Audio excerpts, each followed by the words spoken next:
El bebedero del Inca está ubicado a 14 kilómetros al sur de la capital de la provincia de Collao, Ilave. Aquí se encuentran las graderías de Uma Umaña, el que bebe agua, o Puma Umaña, el bebedero del puma, o Umiri Uniña, la piedra preciosa que regresa al tiempo pasado. Se dice que hace cientos de años, cuando entraron en lucha los Lupacas y Pacajes, al final del conflicto mandó traer el Inca Huiracocha un vaso de oro y se hizo el homenaje bebiendo ambos pueblos de la chicha sagrada. Luego el Inca tomó el misterioso vaso y poniéndole encima de una piedra muy lisa dijo: señal sea esta que este vaso esté aquí y que no lo muevan ni lo toquen, en señal de ser cierto lo concertado. Y besándolo hicieron reverencia al sol e hicieron un gran taqui, canto o rezo, y areito, danza, con muchos sones sobre esta piedra tradicional. Fue el Consejo Municipal de Ilave que mandó erigir un monumento al andino que revelase su grandeza en el pasado y sirviera su recuerdo de ejemplo. Aquí mismo se festejaba el Día de San Juan y el Día del Campesino, los 24 de junio.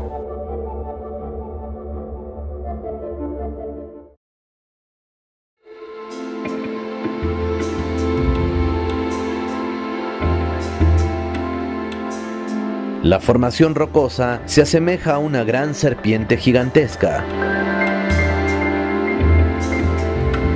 Es sabido que las serpientes son la representación simbólica de las iniciaciones espirituales de todas las culturas de origen serpentino. Entre estas podemos mencionar a los egipcios, grecorromanos, mayas, aztecas y en el antiguo Perú los chavín, mochicas, guaris, lupacas, collas e incas.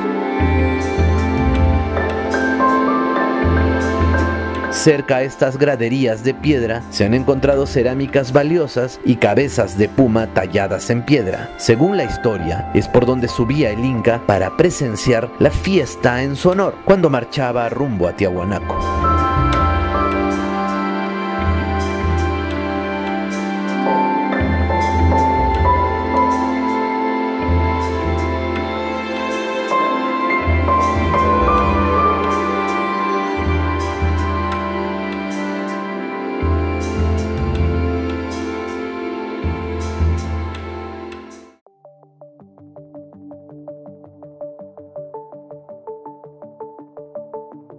Son trabajos que fueron ejecutados bajo la dirección del Inca Tupac Yupanqui. Reiteramos que la tradición dice que aquí se firmó la paz entre el cacique Cari de Chucuito y el Inca Huiracocha, oportunidad en la cual se bebió abundante chicha, por lo que tomó el nombre de Bebedero del Inca.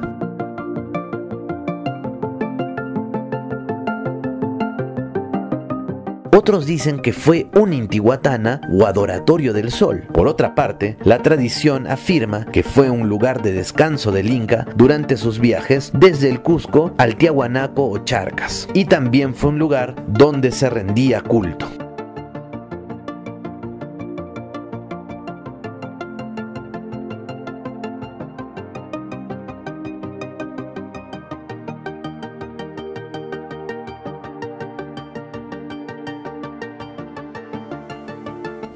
Las graderías se inician desde el margen del camino inca conocido con el nombre de Urjusuyu.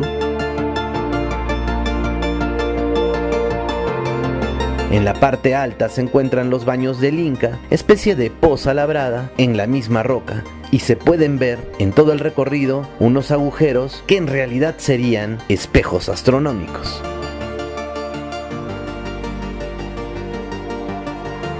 Según la arqueología, esta es la zona de sacrificios. En esta hornacina de roca arenisca era donde se colocaba la cabeza del animal para su sacrificio. En sus contornos existía un pequeño manantial de agua que salía de la roca y existen unos asientos labrados, el asiento del Inca, que seguramente formarían parte del lugar en las ceremonias ancestrales.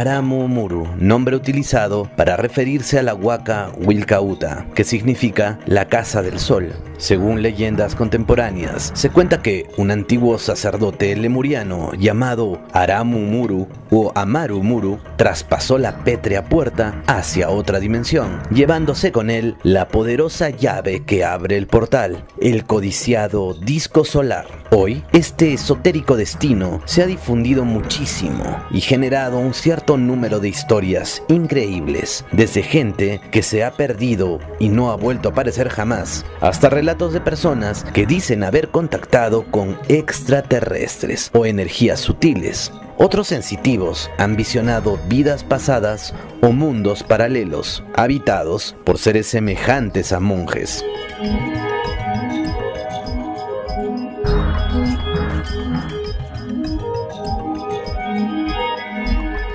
Actualmente hay muchas personas que van a mantralizar y meditar frente a este portón andino.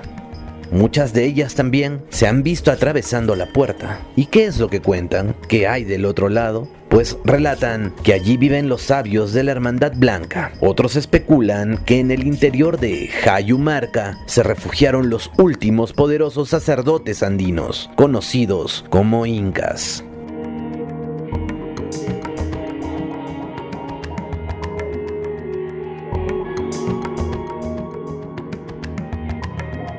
Pero en rigor de nuestra investigación, nos place más encontrar referencias en las crónicas sobre este antiguo lugar. Uno de los pocos que escribió al respecto fue el sabio puneño Alberto Cuentas Zavala, quien en 1927 dirigió una expedición a la zona y recogió testimonios de la gente más antigua, fuentes de primera mano. Testimonios que sobrevivieron a la extirpación de idolatrías.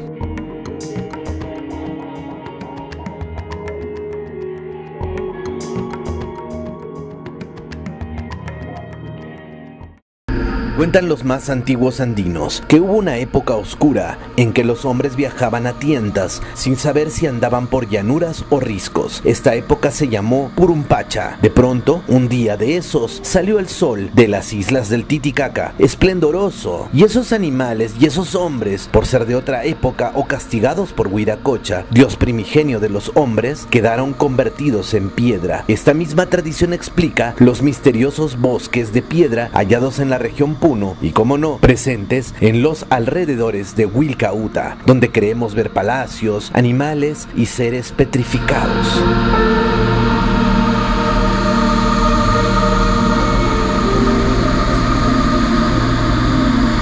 Cieza de León corrobora la leyenda diciendo: antes que los incas reinasen, ni que ellos fuesen conocidos, estuvieron mucho tiempo sin ver el sol, y que padeciendo mucho por esta falta, hacían grandes plegarias a los que ellos tenían por dioses, pidiéndoles la lumbre de que carecían, y que estando de esta suerte, salió de la isla del lago Titicaca el sol muy resplandeciente, y todos se alegraron.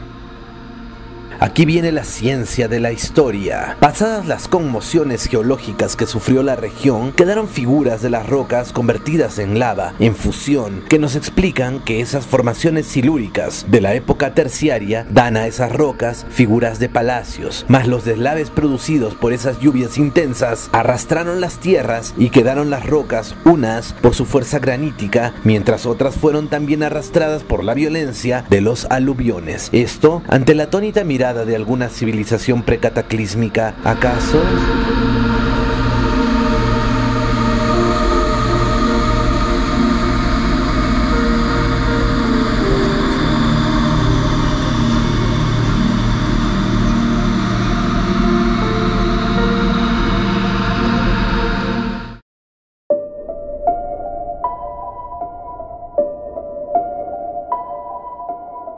Seguimos repasando la historia recogida por el sabio hilabeño. Más allá del caballo cansado, se ve una gran puerta labrada en piedra de una roca arenisca. Los más antiguos la llaman la Iglesia del Sol. Dicen también que esta puerta, en ciertas noches, cuando llega la hora, se abre y se ve iluminada la habitación, como si fuera una iglesia. Desde muy antiguo se sabe que es un adoratorio. El nombre Huilca lo llevan muchos sitios que fueron adoratorios. Estos sagrados lugares eran servidos por sacerdotes. El sol se representa por la cabeza de un gavilán, de un halcón. El gran gavilán era el ídolo personal de Manco Cápac. Huilca, sol en el culto. Inti, la representación del sol en los altares. Punchao, la luz del día. Lipi, lo que nos hace ver.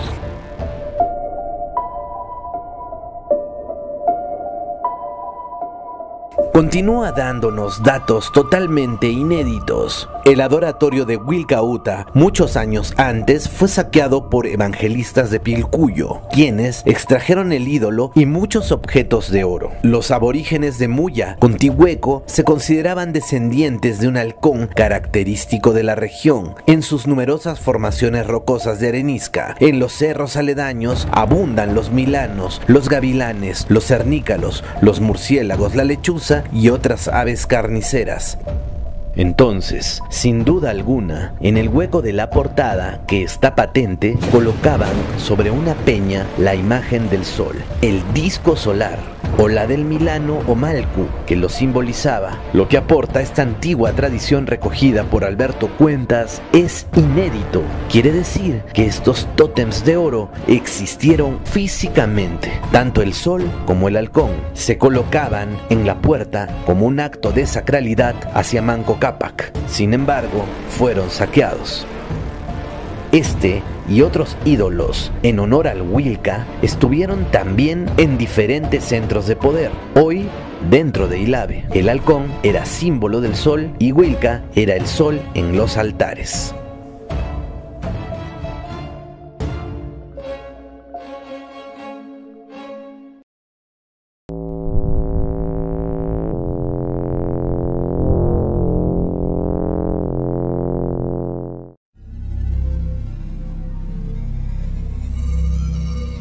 Es cierto también que la mayor de las veces las personas no logran activar los poderes ocultos de la gigantesca puerta de Aramumuru. Es lógico suponer tal fracaso en la empresa, pues es imprescindible la llave, el disco solar o alguna otra reliquia inca. Pero como hemos revisado, según las fuentes de cronistas modernos, tanto el disco solar como el halcón de oro de Manco Cápac y otros tantos artículos de oro fueron saqueados durante la conquista, el virreinato y camino a la república. Un detalle no menor es la referencia que hace el contactado peruano Ricardo González sobre la puerta de Aramumuru. Dice: existe una marca honda en la pared de la roca. Era en el pasado la cuenca donde un cristal verde, al parecer poseedor de extraordinarias cualidades mágicas, se hallaba engarzado y fungía cual llave de ingreso al retiro interior o abadía del Titicaca. Esa piedra es conocida en la sabiduría incaica como la sagrada Umiña, la esmeralda de poder. Se pregunta, ¿quién le entregó ese cristal de poder a los incas?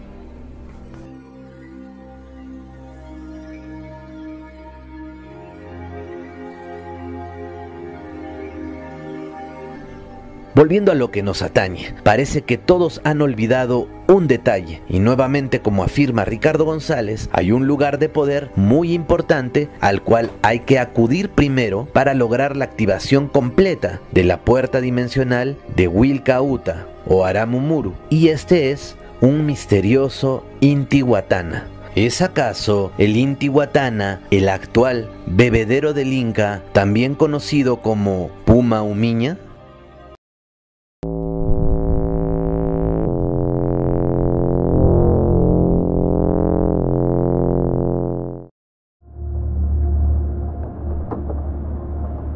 presten cuidadosa atención. Revisamos otras crónicas y nos topamos con lo escrito por el sabio arequipeño Mariano Eduardo de Rivero y Ustaris. Escribe: hemos ya dicho que la mayor parte de los dioses históricos eran huacas o dioses de pueblos o provincias, de los cuales había figuras de piedra o madera. Gran número de ellas fueron destruidas por los conquistadores españoles, que en su celo religioso y orgullo nacional exterminaron.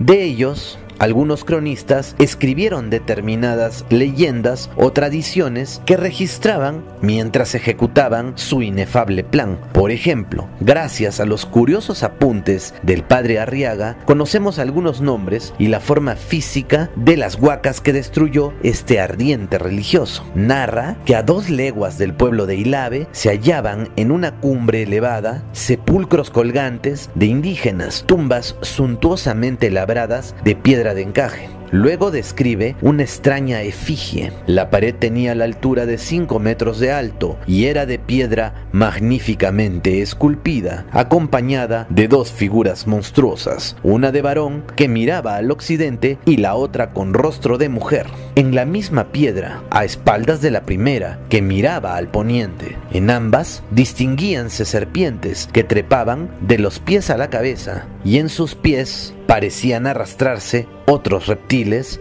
como sapos. Delante de cada uno de estos ídolos había una piedra cuadrada de 1,5 palmos de alto, que al parecer servía de ara o de altar.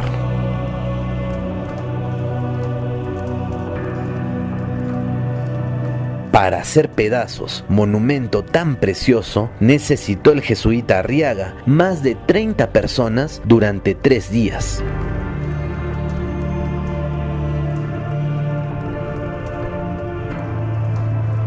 Luego hace referencia de que en la provincia de Manta había un templo suntuoso dedicado a Umiña, o dios de la salud, en que veíase un ídolo con figura medio humana fabricado de una esmeralda sumamente preciosa, muy custodiada y venerada. ¿Es esta una clave que nos deja el sabio arequipeño? ¿Es el actual bebedero del Inca el lugar donde debía descansar en el altar de piedra la esmeralda Umiña?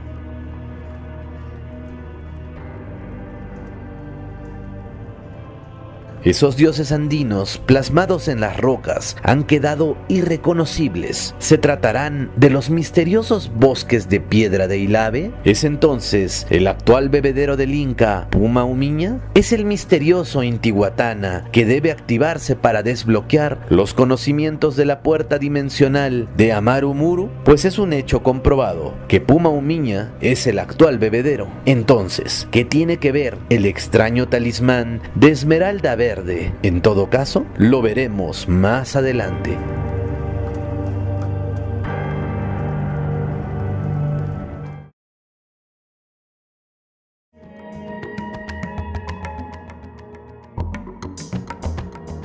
Recapitulando, no solo Ugarte y Ustaris menciona la piedra de Umiña, y es curioso que Umiña y Umaña suenen tan parecido. ¿Es que acaso ambas palabras revelan el verdadero secreto de Wilcauta o Aramu Muru? Avancemos. Fue el cronista español Pedro Cieza de León, en su obra Crónica del Perú, que menciona a la reliquia Umiña. Resulta que Huayna Cápac, en una ocasión, recorriendo el imperio, llegó a Quito. Allí conoció a la sacerdotisa de la luna de Quitucara, llamada Quilago. El Inca se enamoró y del fruto de ese amor nació Atahualpa. Es así como logra anexar el reino de Quitucara. Luego, Huayna Cápac conocería el secreto de este pueblo. Era la existencia de una piedra sagrada llamada Umiña. Nadie sabía cómo llegó a ese lugar la piedra. Estuvo en un primer momento en poder de los cañaris. Luego la tomaron en posesión los mantas y la consideraron como piedra sagrada. El Inca logró ver al objeto que se resguardaba en el templo de la Isla de la Plata. La piedra era de esmeralda de un color verde profundo. En la parte superior representaba la figura de una cabeza humana de sexo femenino. Su parte inferior era como un vaso de forma pentagonal. Su tamaño era más grande que 4 huevos de gallina y suficiente como para ser cubierta con las 2 manos abiertas. En este lugar acudían los enfermos orando y llevando sus ofrendas, que generalmente eran pequeñas esmeraldas. El sacerdote tomaba el ídolo, frotaba la cabeza del enfermo en la parte adolorida y éste quedaba curado. Se dice que otra de sus propiedades era que permitía elevarse y volar a su portador. Sorprendido el Inca Huayna Cápac por el poder de la piedra, la pidió para sí y de esa forma poder llevarla. Y se dice que fue con el poder del talismán que pudo capturar el poder de las estrellas.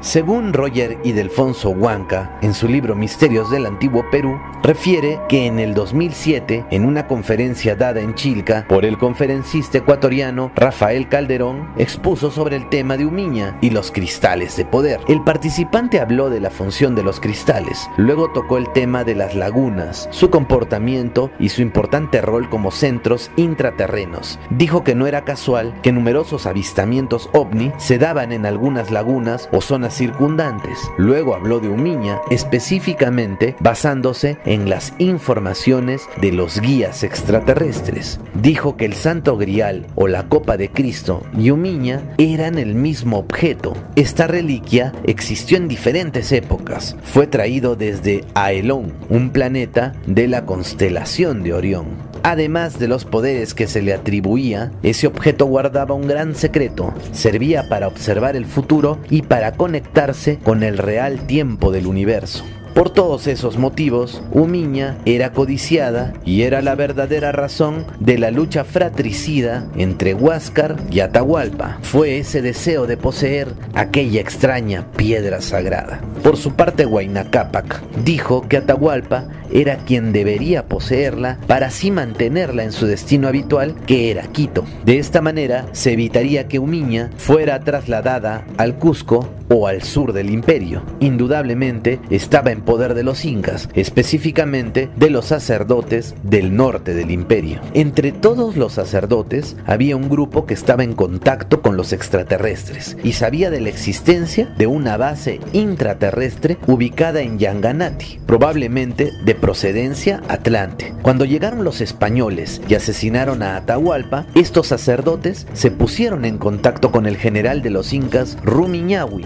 Juntos fueron hasta Yanganati llevando a Umiña. Allí entregaron la piedra sagrada a unos seres altos que pertenecían al retiro de la base intraterrena situada en ese lugar. Ante lo expuesto, podríamos proponer que tal vez la piedra Umiña fue una especie de llave interdimensional que, aunque era custodiada en el norte, no se podría descartar que en alguna ocasión haya peregrinado al sur del Tahuantinsuyo, o quién sabe, salió de los retiros interiores de la abadía del Titicaca y fue a parar al norte. En aquel entonces, y con esa tecnología mágica, era posible viajar entre extremos del Tahuantinsuyo, del norte al sur, del sur al norte, en pocos segundos, a través de los portales que se podían abrir entre el Titicaca y Quito, entre Aramumuru y Yanganati, como así también lo confirman las leyendas y tradiciones de la existencia de pasajes subterráneos llamados chincanas que unen el Titicaca, Cusco, la Cueva de los Tallos y Quito en el Ecuador.